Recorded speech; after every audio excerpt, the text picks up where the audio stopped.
Want to go back to this breaking news we're following out of Fayetteville. Investigators looking for a missing teenager. She is the focus of an Amber Alert. 15-year-old Neva Nixon hasn't been heard from in 3 weeks now, and police are giving us an update right now. Let's listen live. Clear. Her contact number is 910-703-2711.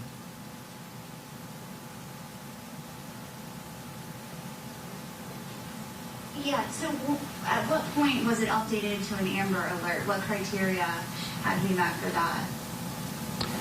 We received information that calls for concern, especially with the lapse in time of no contact with family or friends. And we're requesting the public's assistance to help us in locating her and returning her safely to her family. Can you go over the qualifications for, or the criteria for an Amber Alert? Do you have to have a known suspect or someone that they're believed to be with? For an Amber Alert, you have to have the element of possible being endangered, as well as that person having been missing with no contact with their family, friends, relatives. For how long? Is there a certain time period? There is no specified time period. However, she's been away from her family since September 26th. So why was then an Amber Alert issued right away? Amber Alert was issued after we received some information that raised concern as far as her not having contact with her family or friends or social media interaction. What about that is cause for concern? Because we have children that go missing all the time for, if not longer, in some cases. Part of that is that we've received additional information, and right now all that information, like everything else, is being processed and investigated. But at this point, it's still primary about the young lady. We want to try and get her returned home. And any aspects of the case that are part of the investigation, of course, we can't discuss that right now. Is there anyone that we need to be on the lookout for? Have you spoken with family and friends? I mean, tell me about the interview process. Well, at this point, like I said, we'll interview as many contacts as we can of the young lady. But at this point, we still don't have a person of interest or anything of that nature. Well, our primary concern here is just that we're asking the public for assistance. If anyone's seen this young lady, just call us and let us know.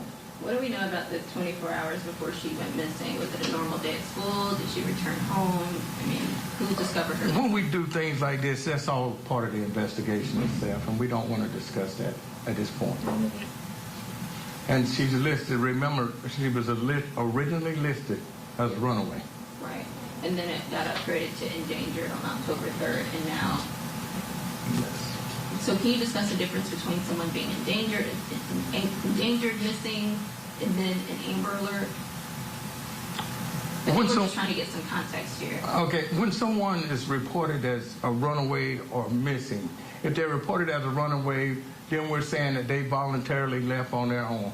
If they're saying that they're missing, then it means that right now we don't know why they disappeared and they're not a runaway.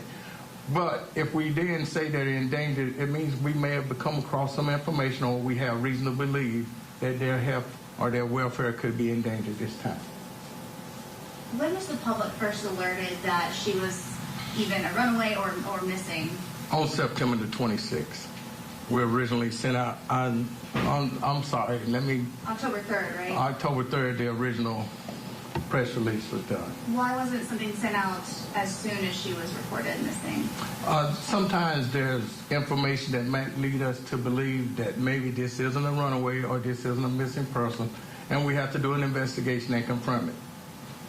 And then you recently got new information that made you upgrade it to an Amber Alert? Yes, ma'am. Do we believe that she was with somebody, was taken, intercepted, because she left on her own accord? So, at this point, we're not sure. So we're still investigating, trying to determine.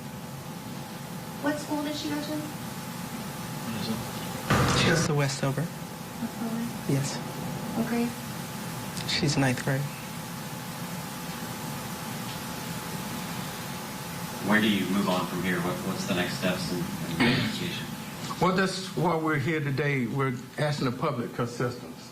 But, you know, we've already reached out to our fellow agencies and all the law enforcement community. Now we're looking for the public for some more additional assistance. Was she last seen at her house or a friend's house? Family members? Not seen at her home. At her home. Yes. Have you all canvassed the neighborhood? What's happening on the ground today? Any canvass for surveillance video? We've been following up on all information that we've been receiving, as well as, yes, ma'am, we have been canvassing the areas that she frequents. Can you talk to me about the overall concern of a missing child? How important is time in this situation?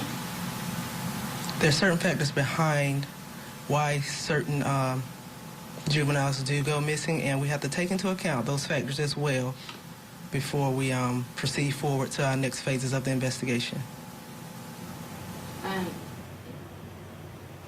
Well, there it is, the very latest on that missing teen.